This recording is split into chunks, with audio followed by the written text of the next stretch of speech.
Selamat berjumpa kembali dalam layanan audio Sahabat Seperjalanan. Hari ini adalah hari Sabtu 14 Desember 2024. Tema renungan saat teduh kita dengan judul Menatap ke Depan. Firman Tuhan terambil dalam 2 Korintus pasal 4 ayat 16 sampai dengan ke-18. Demikian bunyi firman Tuhan. Sebab itu kami tidak tawar hati, tetapi meskipun manusia lahiriah kami semakin merosot, namun manusia batiniah kami dibaharui dari hari ke hari. Sebab penderitaan ringan yang sekarang ini mengerjakan bagi kami kemuliaan kekal yang melebihi segala-galanya, jauh lebih besar daripada penderitaan kami. Sebab kami tidak memperhatikan yang kelihatan, melainkan yang tak kelihatan. Karena yang kelihatan adalah sementara, sementara yang tak kelihatan adalah kekal. Mari kita berdoa. Bapa yang di dalam surga, biarlah dalam hidup kami hidup di saat sekarang, namun hidup kami juga belajar untuk menatap ke depan. Dalam nama Tuhan Yesus kami berdoa, amin. Shalom sahabat seperjalanan yang dikasihi Tuhan, menatap ke depan. Bagaimana supaya kita kuat dalam hidup ini? Bagaimana supaya kita tetap tegar dalam hidup ini? Bagaimana supaya kita tidak tawar hati tatkala menghadapi maut, menghadapi persoalan, menghadapi berbagai macam seluruh kehidupan tantangan yang ada? Maka sesungguhnya masalahnya tetap sama, persoalannya tetap sama, namun hasilnya bisa berbeda pada saat kita menatap dengan cara yang berbeda. Suatu kita menatap masalah apa yang terjadi, itu yang firman Tuhan katakan, kita akan menjadi tawar hati dan kehidupan setiap kita masing-masing akan semakin merosot, dan penderitaan yang kita alami adalah penderitaan yang berat, penderitaan yang terus-menerus menggerogoti seluruh kehidupan kita. Lalu apa akhirnya? Akhirnya kita menghadapi yang namanya maut. Sewaktu kita hanya melihat apa yang ada saat sekarang. Paulus mengajarkan dari sisi sudut pandang berbeda. Jangan selalu hanya melihat kepada apa yang nampak di mata kita, yang ada saat sekarang. Tapi lihatlah, tataplah ke depan. Firman Tuhan berkata, sebab kami tidak tawar hati, tetapi meskipun manusia lahiriah kami semakin merosot, namun manusia batiniah kami dibaharui dari hari ke hari. Orang yang menatap ke depan akan memperbaharui yang namanya manusia batiniah. Tentu kita butuh manusia batiniah, tapi kita juga butuh manusia lahiriah. Tetapi tatkala kita berorientasi hanya semata-mata kepada lahiriah, sebut saja ada orang yang sangat pandai menjaga kesehatan, menjaga pola makan, kebugaran, sedemikian rupa badannya bugar. Tetapi kita tidak bisa melewati yang namanya proses penuaan. Di dalam proses penuaan kita akan menjadi tua. Tua identik dengan sakit-sakitan. Tua identik dengan menurunnya kemampuan. Kemampuan mendengar, kemampuan melihat, kemampuan berjalan, kemampuan berpikir, kemampuan berbicara. Seluruhnya akan merosot. Mata pun terbatas kemampuan di dalam melihat, memandang, bekerja. Otot-otot halus kita, motorik halus kita sudah tidak lagi berfungsi dengan baik.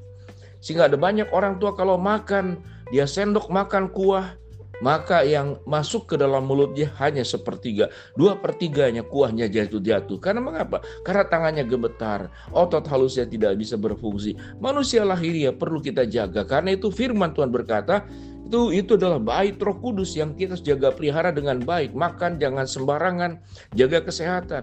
Tetapi yang namanya manusia lahiriah tetap di dalam proses tidak akan menjadi lebih baik. Bertahan supaya tidak cepat rusak, bertahan supaya tidak cepat menjadi tua dan meninggal. Kita diberikan panjang umur, namun tetap yang namanya manusia lahiriah itu akan berakhir dengan kematian. Apa yang dimaksud dengan manusia batiniah? Adalah manusia yang disifatnya, kalau manusia terdiri daripada tubuh, jiwa, dan roh, manusia batiniah itu menyangkut jiwa dan roh kita, yang harus terus-menerus diperbaharui, yang tidak akan menjadi tua, yang tidak akan kemudian menurun kemampuannya. Kalau kita latih terus, kita asah terus jiwa kita dan roh yang ada dalam diri kita. Itu yang disebut dengan manusia batiniah. Ayat 17 dikatakan, sebab penderitaan ringan yang sekarang ini mengerjakan bagi kami kemuliaan kekal yang melebihi segala-galanya, jauh lebih besar daripada penderitaan kami. Ayat 17 berbicara tentang penderitaan. Paulus mengalami penderitaan karena melayani Tuhan. Paulus mengalami penderitaan karena mengabarkan Injil. Dia tahu dengan jelas apa yang dikerjakannya adalah untuk kemuliaan kekal, bukan untuk mengerjakan sesuatu yang ada pada hari ini. Sehingga penderitaan yang dialaminya itu terasa ringan sekalipun berat. Penderitaan yang dialaminya memiliki makna yang mendalam. Tidak hanya menyentuh, sebutlah menyentuh fisiknya, menyentuh tubuhnya, tetapi ada tujuan agung. Sebagaimana seorang ibu yang melahirkan anak, itu penderitaan luar biasa. Namun karena dia tahu, dia mencintai anaknya, dia menginginkan anak, maka rasa sakit sewaktu mengandung dan melahirkan, dia sudah tidak peduli lagi. Semua yang rasa berat dari proses melahirkan itu menjadi tidak ada makna dan artinya tatkala dia melihat anaknya lahir dalam keadaan baik dan sehat. Karena itu harapannya, dia menginginkan anak. Jadi penderitaan itu adalah problem masalah yang sama, namun bisa menjadi ringan, bisa menjadi berat, sangat tergantung tentang fokus hidup kita. Sewaktu kita menatap ke depan, tatkala kita hidup dalam kebenaran, mungkin kita tidak menjadi lebih kaya dari orang lain. Tatkala kita hidup mendaki kebenaran firman Allah, mungkin kita tidak populer, kita tidak bisa naik jabatan lebih tinggi, karena kita hidup dalam kebenaran. Sementara orang lain menyogok, sementara orang lain kemudian bermuka dua, sehingga dia bisa cepat maju. Kita tidak demikian, karena hidup tidak hanya masalah lahiriah, tapi manusia batinia yang terus diperbaharui. Dan Tuhan melihat kehidupan orang-orang benar. Tuhan melihat segala problem dan masalah kesulitan karena kita hidup di dalam jalan Tuhan. Karena kita menjauhkan perbuatan-perbuatan dosa. Sehingga menjadi orang benar tentu tidak mudah. Menjadi orang yang lurus, jiwanya, hidupnya tentu tidak mudah. Bahkan semakin lurus, semakin benar, semakin berat hidup ini. Karena ada banyak larangan yang tidak boleh. Tetapi kalau hidup dalam keberdosaan, apapun dilanggar, apapun dilakukan.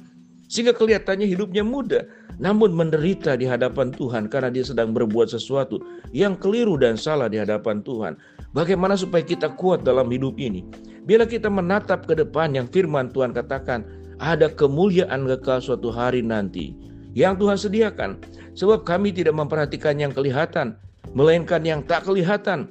Karena yang kelihatan adalah sementara, sedangkan yang tak kelihatan adalah kekal. Kita mengerjakan perkara-perkara di tengah-tengah dunia yang kelihatan, harus mengerjakan perkara-perkara yang kekal.